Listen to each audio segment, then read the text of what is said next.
class. This presentation is going to go over occupational health with an emphasis on Cal OSHA by Denica Arcienega, Erin Chow, Karine Matsunami, and Lauren Wazalowski.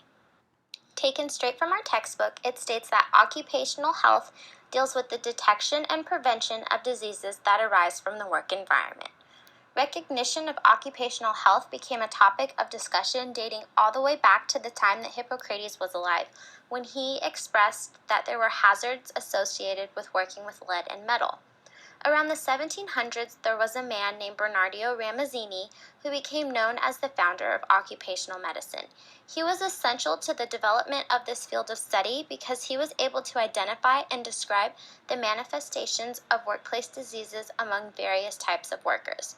His findings were published in a book called Disease of Workers, in which he exposed the harmful conditions that workers were exposed to, like hazardous chemicals, dusts, and metals that they otherwise would not have come into contact with. So as a result of all these workplace injuries and illnesses that were being reported, numerous agencies arose as a means to create safer occupational environments.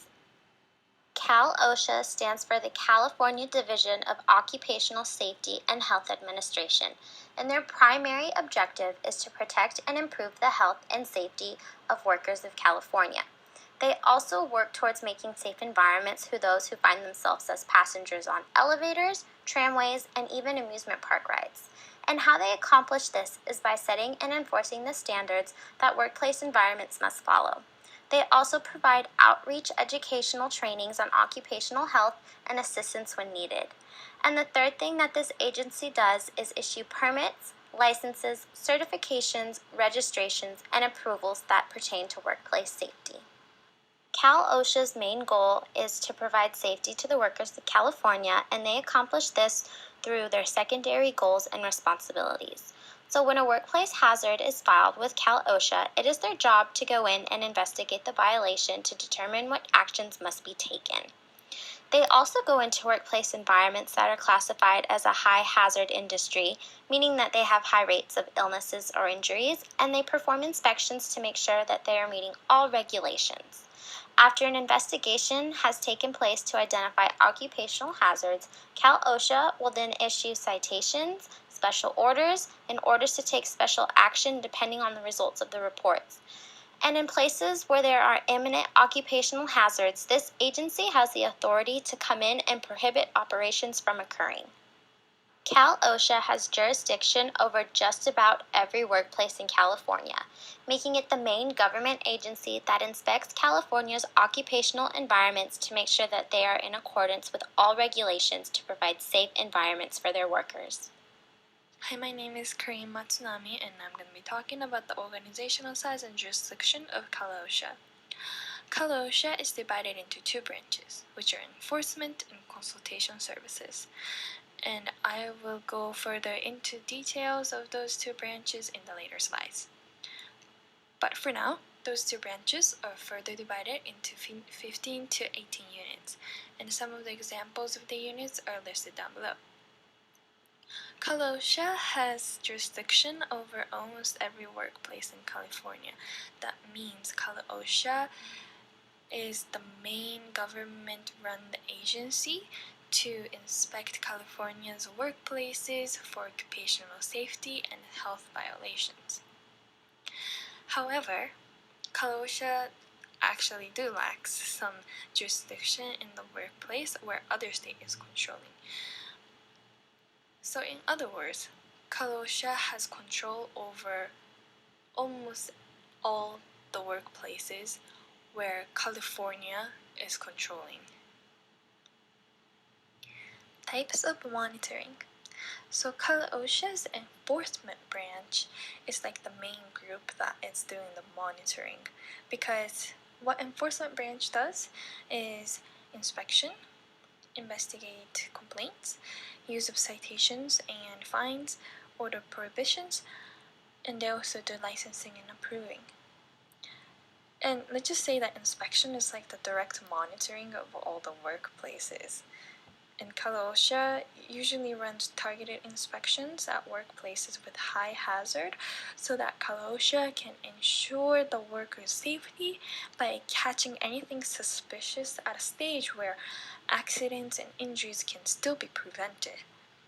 An enforcement branch interacts with all the workplaces by investigations and actually getting involved with the workplaces to look over the workplace's safety for all. So that is the direct monitoring that they do.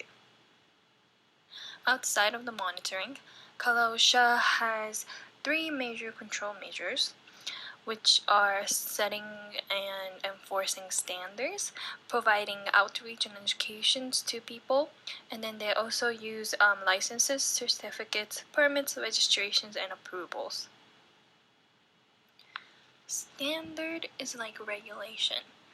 By having standards, it sets minimum level of protection in order to protect workers from hazardous materials, and these regulations examples are listed down below.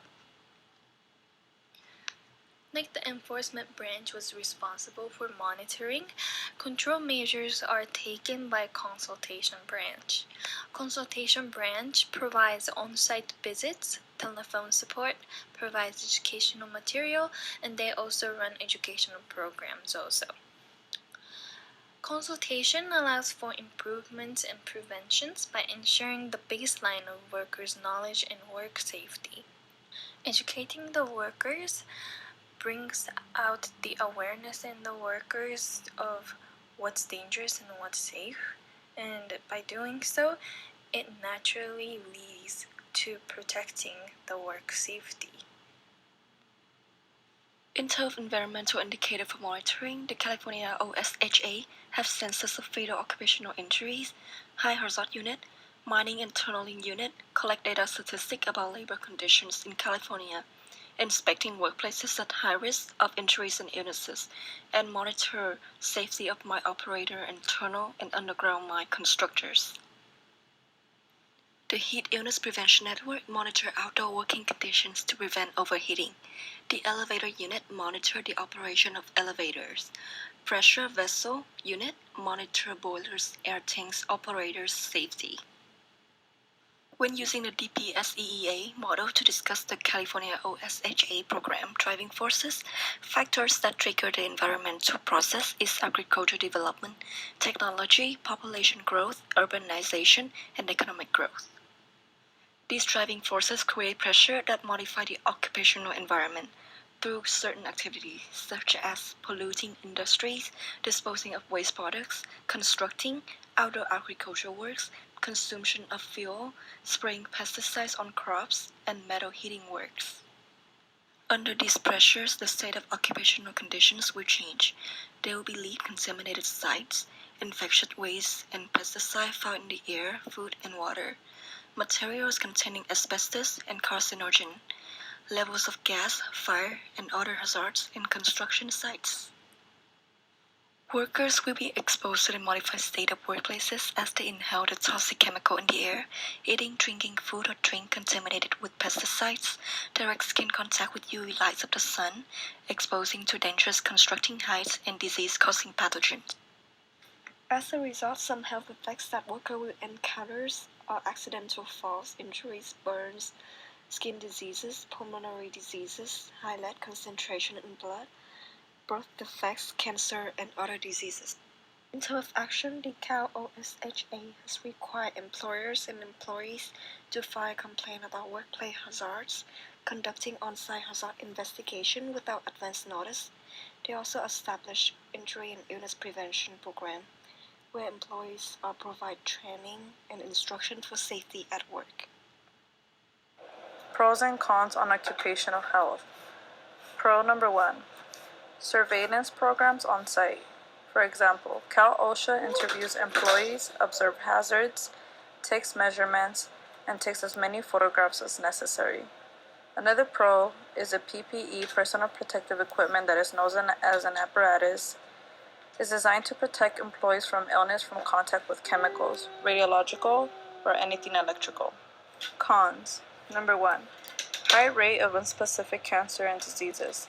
For example, Employees are susceptible to loss of hearing, lung disease due to dust, and fumes from chemicals.